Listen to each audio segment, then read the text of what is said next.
Yemeyeceğim bol.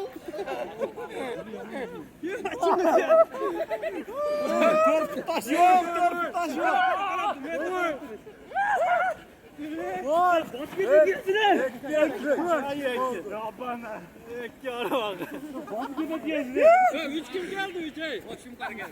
Şunlar geldi. İkinciler geldi. Nereye var böyle? Avul. Çektin mi? Ben çukurlarım testim. Şunu afiyet istemişsin lan. Ay yapana ama. Bak şöyle var. Ver ver.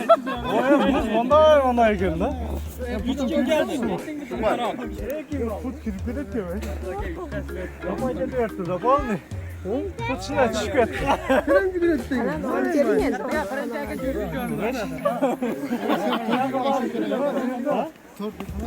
Ya bana geldim arkadaşlar kime? Cübür gelse doğru bu konuda. Sizden bana gel. Şimdi sirket taktı.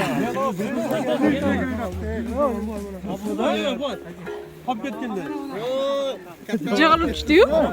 Bütün kirpet değil mi anlamaya su dışı? Yendi. Evet Nurlan'a gelmez ki girmedi. Hafta mı?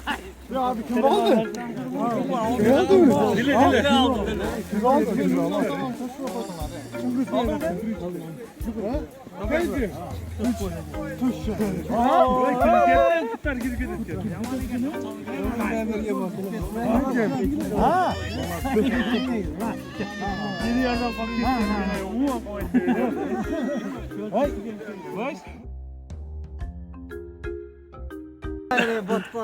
Давай, дай. Давай. Bana ver ol bakayım. Verge separa gel. Sigara.